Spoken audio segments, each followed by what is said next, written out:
Hi, my name is Kim, and I'm making this video to talk about my experience with obsessive compulsive disorder and dermatillomania, which is compulsive skin picking. I had made some videos in the past, and it's been a while, so I wanted to give a little bit of an update as to how my process is going. When I say my process, I'm referring to the process that I'm walking currently, which is the process of self-forgiveness, self-commitment, and self-corrective application. So I am not going to describe this process in this video, but I will put links to a description of the process in my blog where I write myself out, which is a large component of the process. So I have been doing this for about 3 to 4 years, sometimes with a little bit more consistency than others, but recently I have been applying myself more and more. And part of this self-application is making this video and continuing to make videos to support myself and to support others who are interested in trying out this method or just to share experiences and hear from somebody else who's going through the same thing, because we can tend to feel quite isolated with these types of mental disorders in our world and society, because it's not exactly accepted or considered acceptable. It's not something that people talk about openly. So at least we have this venue online where we can share a bit more freely. So I did prepare some notes just to keep myself on track. I don't want the video to be too long. And the topic of, like I mentioned before, is basically an update and uh, how I have experienced myself and the improvements I've made with the disorder in my life. So the first one that is the most significant experience for me is the fact that within and through this process of self-forgiveness, I have learned how to process thoughts, feelings, emotions, reactions, judgments much better. I'll say better, but what I mean is more efficiently and more effectively in terms of supporting myself and creating an internal environment that is someplace that is safe for me and somewhere that is comfortable and supportive. So the first point is that in learning how to process these internal conversations, judgments, reactions, emotions, and feelings, I have been experiencing way less judgment, self-judgment, than I had previously been living with, without even really having realized that I was my most harsh critic and I was so judgmental of myself because of the disorder. Because when you live with this disorder, um, you tend to consider it as bad and wrong and weird and unacceptable, and you get down on yourself, and every time you become aware of the disorder affecting your life, it's like uh, I personally would tend to feel bad and to get very discouraged and very self-critical, which of course only leads to perpetuate the disorder itself and to make it worse and to make my life experience at times miserable, which would just lead me to feel the need to perpetuate the disorder because that becomes the only source of comfort. So in walking this process, I have been clearing out this internal toxicity that's created by self-judgment and being so self-critical and harsh with self. So no more putting myself down. Now, when I do have a fall or a relapse, I pick myself up and I don't judge myself, but instead I find ways to support myself through the experience that I'm in. So, you have a fall. It's not a click of a button. There's no switch we can flick that just makes us not have the disorder anymore. It's a process we have to walk through. So what I've learned through stopping self-judgment is making this process as gentle as possible. That doesn't mean taking it easy on myself. I'm still pushing myself and applying myself and forcing myself at times to be disciplined, but with now no more sharp edge that I used to have with myself. It's a gentleness that I've developed, and it's changed my self-experience exponentially. The next point is along the same lines, but it has more to do with shame and guilt. I find that when you do walk this process of self-forgiveness, you learn how to release the shame and the guilt, because these emotions are pretty much useless in terms of supporting yourself through this disorder. They have no place. They have no reason or purpose to exist within self. It's more like just a burden that's carried and used as like a self-sabotage mechanism, to beat ourselves down with and to just be heavy, like be carrying a heavy burden with us throughout the day of shame and guilt because of this disorder that we have, which we're innocent within the disorder. It doesn't mean that we're not responsible. It doesn't mean that we don't have to take self-responsibility for the disorder, but it's not something that we need to feel ashamed of at all or guilty for. The only things that we should be inputting into this is ways to heal, you know, ways to support ourselves, ways to be gentle with ourselves, ways to learn how to accept and love ourselves. So shame and guilt are things that when they do come up within me, I'm able to realize, recognize it, and release it very quickly so that I don't use it to sabotage myself. So I think a consequence of these changes is that I have experienced more sharing and openness with those around me, whereas I used to live in complete isolation with this disorder for years, and that is a very lonely experience. So I've learned to share online with the virtual world, with online networking and reading and sharing with other sufferers, as well as sharing within my own reality and world with the people in my world. And what that's opened up is more venues and avenues of support that I didn't realize existed. Some people don't take it well when you tell them about it. Some people are weirded out. Some people, you mention it, and that's it. It's just now they know, and you never really talk about it again. Whereas other people step up and really offer support, which you can accept.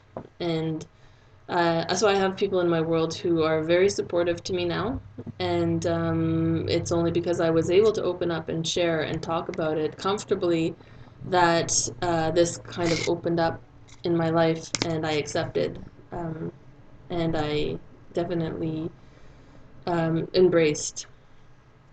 Another thing that this process has brought me is more self-understanding, understanding what causes the reactions, what causes me to feel the way I feel, that then makes me feel the need to participate in OCD.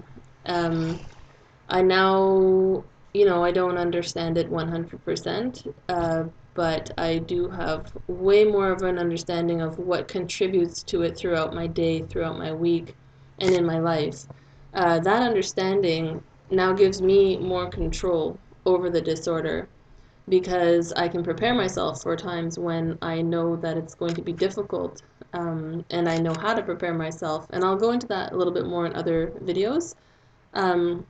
But in this understanding and preparation, what I've done is I've turned my home into a safe environment of support.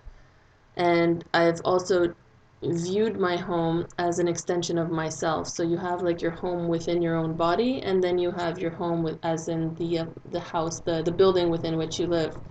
And both of those environments are becoming safe places for me to experience myself, to open up, to understand myself. And I use a lot of elements in the home to support myself. So in the past, my home has not been a safe place, whether it's been a certain lighting or a certain room or triggers. I would be surrounded with no safe place to go. And safe place, I don't mean like a physical threat. I mean in terms of triggers and places where I would really fall into the disorder and hurt myself and go into a whole emotional cycle of shame, guilt, and judgment. Whereas now my home is someplace that is organized and clean, and there's lots of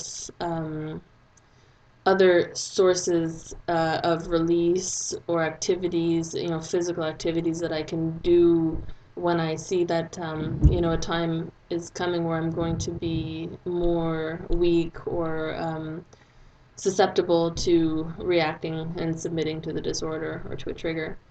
And within all of these things, everything that I'm mentioning is related to each other. So I have found that I'm able to direct myself to avoid sessions, picking sessions, obsessive compulsive tendencies, and to navigate through them. I mean, sometimes I can avoid them. Sometimes I do still fall into them, but when I do, I'm able to navigate through them, meaning I'm able to assert a certain amount of control even when I'm within the actual compulsion itself, to be more gentle, to stop sooner, to use techniques to stop, the whole process of just becoming completely possessed and lost within what happens to us when we go into these compulsions, to stay present, to look at what I'm doing, to realize what I'm doing, which all helps me to stop sooner than I would have in the past. And so it's either avoid, navigate through them, or when necessary, sometimes what I'm able to do is to find a different outlet. So, what happens is that we are, in fact, building up an internal pressure, and it needs to come out somewhere. And most often it will come out in like a picking session or whatever the compulsion is. That's where the release will take place. And if we can't do that, sometimes it will take place in terms of outbursts, emotional outbursts. So I have used other means to avoid or to replace the picking with. Whether it's cooking, whether it's exercise, talking, writing, putting on a face mask and a hair mask, taking a bath, doing something to support my physical body, to honor my physical body, all these types of things. I mean, you can get pretty creative with what your outlets are, and they can be pretty cool, pretty, an absolute expression of self-love and self-acceptance instead of the obsessive compulsive tendencies, which are self-abuse. So within all of this, what I found is the actual possessions, the picking sessions themselves are fewer and farther in between. So what I've experienced, the changes I've experienced in my life after having applied these things and experiencing and utilizing the tools that I've given myself and that I've developed within myself, is that one thing I noticed is that I enjoy clothes shopping a lot more, whereas before, and still sometimes, it's been an extremely stressful and reactive activity for me, that just completely sends me into, this zone of zoning out because it's too intense. Because for those who are unfamiliar, clothing is kind of like a part of the disorder, because you want to cover up the damage that you've done to yourself, and you see clothes that you would love to wear and love to express yourself in, but you know that you'll never be able to wear them because your skin is going to be completely damaged, and you'll be judged by the outside world. And so, I'm going to talk about clothes in another video and shopping, but I have been able to express myself in things that I would never have been able to before. and it's been fun. Um, I can go swimming most anytime I want, and this something that I've noticed is that bathing suits can be pretty revealing, and I've been swimming all summer, spontaneously as well as planned swims. And that's not something I would have been able to do in the past because of the condition of my skin would have been something I would have wanted to hide. And so now, I'm not saying my skin is perfect all the time, but I'm saying that within the controlling of the reactions and judgments, not only is the disorder diminished, but when I do, have marks or whatever on my body, I can still hold my head up and go out in public and, you know, tell myself that it's more important for me to go swimming and get the exercise. And I love the feeling of being in water. I feel really free and liberated. And so I have the experience of freedom and liberation instead of the experience of imprisonment and isolation, which is what you experience if you feel that your skin is not something you want to show, and instead you will stay at home, keep yourself covered up, not go out. So that's a pretty extreme difference. Um,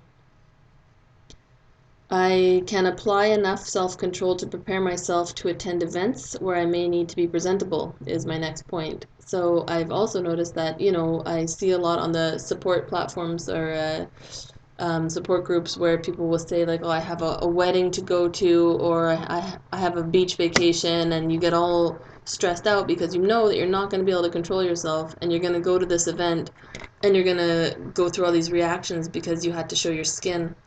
Um, and what I'm finding is that I'll have events and I'll be able to control myself enough that I can be presentable for the event, whether it's 2 or 3 days where I just don't do it. Um, and I'm able to go and enjoy the event, and I feel completely like a different person. Like I can be myself, and I'm discovering who that self is for the first time in a group, at a wedding, at the beach, wherever, because I'm not hiding. So related to that is I feel more open and expressive, and it's like breathing for the first time. This openness and this expressiveness that I'm able to experience when my skin is not in that condition, and when I'm able to release the judgments and the reactions, uh, and this opens up space for me to actually feel self-love. So for the first time, I'm feeling like I'm showing myself real love and real care, instead of just self-judgment, um, making me feel lighter, less severe and harsh. So like the words severe and harsh would have described my internal experience previously, where I was very severe and harsh with myself. In an abusive way. Not that I knew that I was abusing myself, but it was like, you think that getting down on yourself is what you're supposed to do because you did something apparently bad by having this disorder. But self-punishment is not the answer. Um, and I'll tell you from personal experience that self-acceptance and self-love and encouragement is way more effective than being angry with yourself, mad at yourself, ashamed, guilty, down on yourself. Those things only serve to perpetuate the disorder and need to be removed. I have hope, and it's not just a hope based in nothing of substance, but it's a hope based in the proof that I've shown myself in the changes I've experienced, that change is possible, and that I need to apply myself, and it's going to take a long time, and I need to develop extreme patience because it's already been 3 to 4 years, and it may be another 3 to 4 years, and it will, maybe more. It may be like this for the rest of my life. But what I've shown is that I have been able to open up new and pleasant experiences for myself, even though I have the disorder. So it's becoming more manageable, and I'm being able to enjoy aspects of life that previously I wasn't able to. So that creates a lot of hope for me, that I will do this, and as I do it, it will become more and more effective, and I will see more and more results. I feel I have direction and purpose. um, when all you see is the disorder, it's kind of like, what's the point? What's the point of this life where everything's just not great and everything is negative and all the experiences end up in self-sabotage, and it's just the same thing cycling over and over. It's not like, what's the point of that and what's the purpose? But when you push yourself to develop these skills like self-will and self-movement and self-discipline, you see a path. You see, like, okay, this is what I need to do. That's where I need to go. I need to continue doing this to get there. And I see myself taking small steps, but it's moving forward and it's evolving. Um, and lastly, and this one's really important because this is super cool, is that I feel bigger than the disorder. Before, I felt like the disorder was greater than me and bigger than me. The disorder is still in my life, and it may always be, but there's more Kim and less OCD now for me in my experience. And, you know, I'm going to continue with this process and with what I'm doing, and I would highly suggest that anybody suffering from the disorder try this process. It's amazing, and just be patient. I'm going to put a link to a free course in the description box, because this this process is available for free online. There's no ulterior motives, or I'm not selling a product. I am sharing something that I found for free online, and I want to share my results because they're real, and I'm willing to support anybody who wants to try this as well. I post everything publicly. You know, I'm here for you, as others have been there for me. So this video is way longer than I was hoping, but I'm going to post it anyway because I can. And yeah, I'll keep updating and covering the topics I had mentioned previously. Thank you.